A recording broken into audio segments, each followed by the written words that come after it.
Today we're going to be having a look at the Jurassic World battle-damaged Pachycephalosaurus.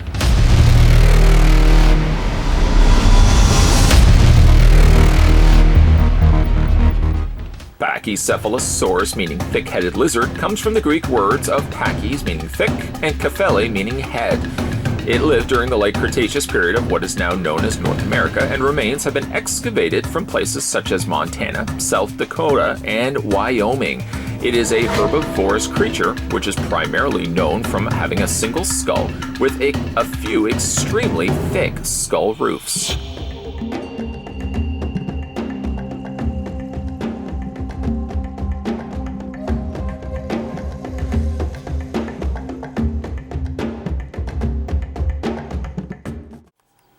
So just how big is the Pachycephalosaurus, at least in toy form?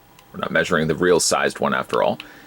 But solely in the toy, you're looking at the toy standing, or lengthwise, you're looking at it being 8 inches in length.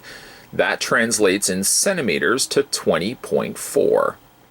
Just for some scale comparisons, this is the only one I've done recently, but here he is next to the Ankylosaurus.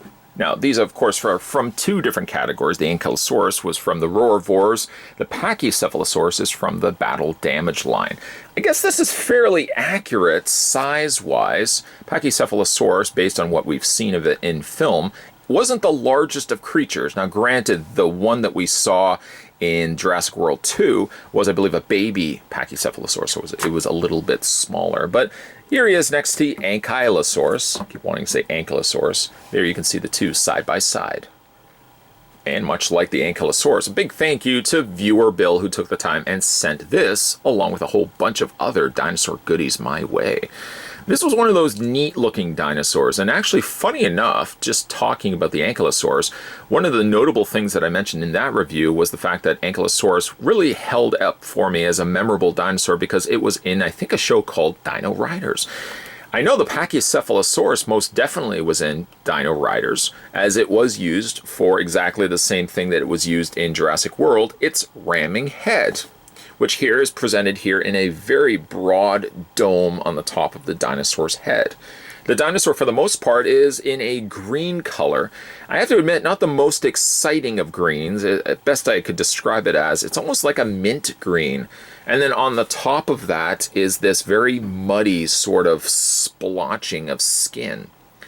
I'm guessing, and I'm no scientist, that this is fairly accurate, but I do have to admit, though, that there's no real excitingness, no level of excitement here looking at the patterning that they've done to the skin. It looks like they just simply have taken paint and splattered it across the back here. It's a lot messier up here.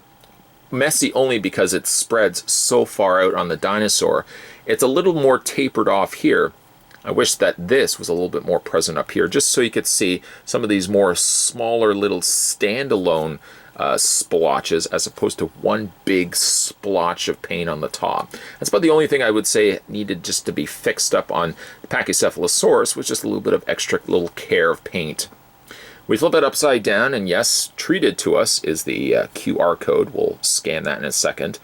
No, it's not actually a QR code, but it's the closest thing to it. It's a scannable symbol that translates to medium, which I guess a QR code. On the other foot, you thought I was going to say on the other hand. On the other foot is the symbol marker there that this is true stuff. This is the real, pounding off, the real Jurassic World toys. And there's the marker right there just to prove it. Unfortunately, though, like claws, and it tends to be the case with these little smaller dinosaurs, like claws seem completely omitted of paint. You get basically the molding of the plastic, and that's about all you're really going to get. Would have loved if they had actually painted in the little blade, the little claw points here, at least the nail portion, painted that in black or a slightly darker shade than the otherwise green that we're getting treated to. If not really for the brown, all of this dinosaur would be so green and so boring. I have to admit, though, I do like its head sculpt, though. The eye piercing in a bright yellow. It looks as if they've literally just painted the outlining of the eyeball and left the eyeball the same color, the pupil the same color as this brown. The brown makes its way only really around the head area and just seems to stop. It doesn't want to travel any bit further than that, but it does get a little bit of that darker brown around the sides of its face and around its notable beak, one of those beaked dinosaurs. Again, they've accented the area in which a Pachycephalosaurus should be accented, and that is the dome portion of the head. Imagine getting rammed by this. I don't think we would be having any further conversation after that. But at the very least, I'm glad that they painted this in. It looks like from the center area, the more brighter color, and then as it fans out, it gets a little bit lighter and blends a little bit more into the brown. Again, I like the head sculpt quite a bit. I just kind of wish that the rest of the dinosaur shared as much of the additional paint that what gets in the head. I guess the head really is the focal point, but I kind of really wish that the rest of the body got some of that extra paint. At the very least, paint the nails. That's all I really ask of it.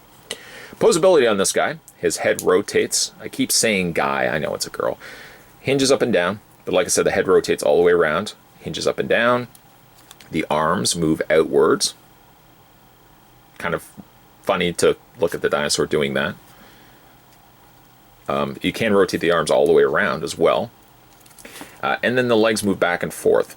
They hinge out slightly, but it's one of those instances. The Pachycephalosaurus is kind of the same as the raptors. The leg stance are spread in such a way that there's really only one way to display the dinosaur. You really can't get any bit more creative than that. If you bring the legs closer together, well, the Pachycephalosaurus is just going to topple right over. So even though they give you poseability, you're really not getting poseability. You're getting a statued dinosaur, at least really from the leg standpoint. And then, of course, you've got nothing really in the tail, although it's sort of misleading because there's a cut on the tail that makes you think you can rotate it, but that would be ridiculous. Don't even think that you can rotate that. As for the gimmick of the dinosaur, now this is the battle-damaged end of it. There's this little patch. See that right there? You probably can see it right off the bat because it's got this little extra tab sticking out. This is the battle-damaged portion of the Pachycephalosaurus. You simply could push this down, or if you want to have a little bit more fun, you can take your finger. You really don't have to do this, but any bit of tapping reveals the battle damage. Battle damage, I guess, sounds a little bit better than flesh ripping. Yes, I should really get into marketing. Battle damage kind of more so applies for me for like mechanical things, but battle damage is really what we're calling it right here. You get the nice exposed flesh of the Pachycephalosaurus. Rather shiny plastic as well, which I'm digging because it's a nice contrast to the otherwise matte plastic that they use for the rest of the body. And then just to close that up, to close up shop, you can see that it just rotates. So it's basically like a little wheel inside that turns. Just bring that up. That's what that tab now is for. Bring it up, and you'll also see, let me just see if I can do this again. When you bring it up, the panel actually lifts itself up and snaps itself into place. Let me just show you what it brings itself up and then it springs forward, fully finishing it, other than for the fact that it is obviously a very stark outline, and then you've got the tab right there. But it does a good enough job. I'm glad that it's still part of the dinosaur. I think some of the old Jurassic toys was actually a piece you took right off. That's great, but if you lose that, the dinosaur's forever battle damaged, and that's not good. What is good, though, is that we can use the app, the Jurassic World app, and there's my collection thus far. Still a long way to go, I have to admit, but we're going to go into one dinosaur at a time. Let's go to the scan option. See this little triangular piece? Looks like a shield. We're going to take the dinosaur, line it up right there. It doesn't take very long at all. And it's going to unlock the Pachycephalosaurus. Now let's learn a little bit more about this dinosaur.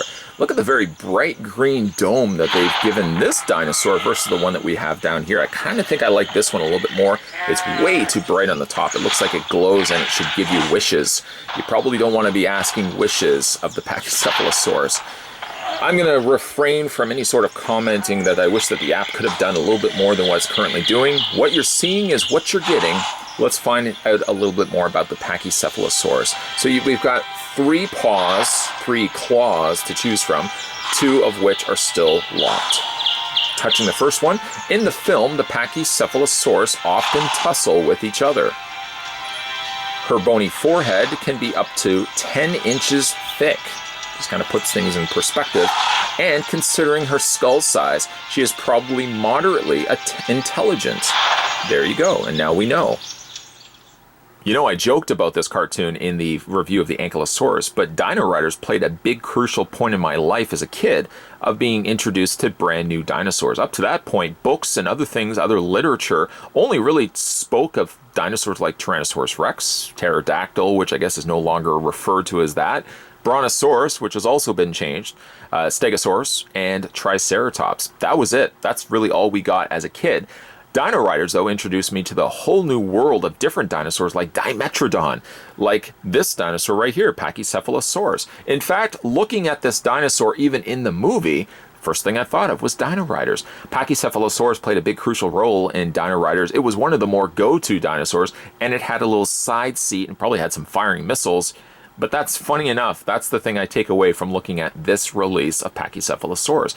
Which, speaking of this dinosaur, as a smaller dinosaur, I'm glad that it was given the battle damage, because I really think smaller dinosaurs like this need a gimmick.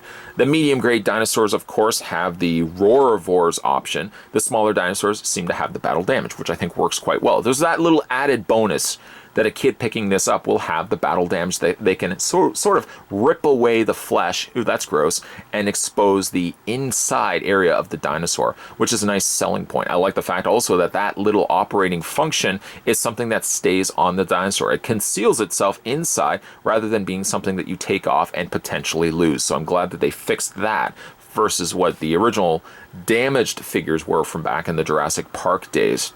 This dinosaur is decent enough. It's got some good coloring, although around the spine area, it sort of just looks like they splattered paint on it and called it a day.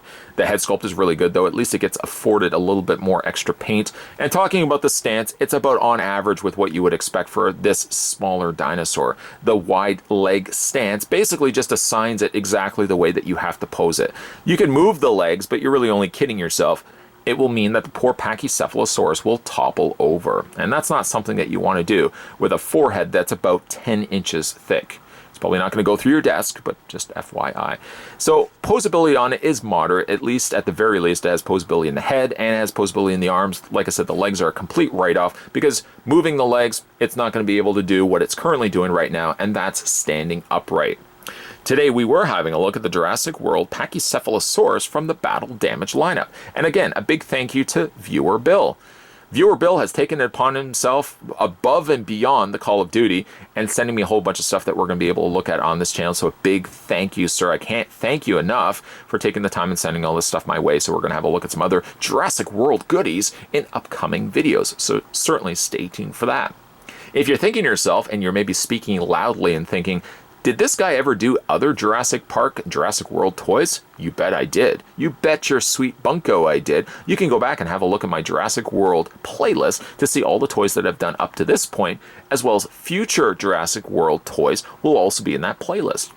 Speaking of videos, also, when you finish this video, why don't you swing over to the homepage and just kind of scroll down the sections of videos that I've already done up to this point. It's the best way to guarantee you that if there's anything that you may have missed along the way, you'll find them all there on the main page.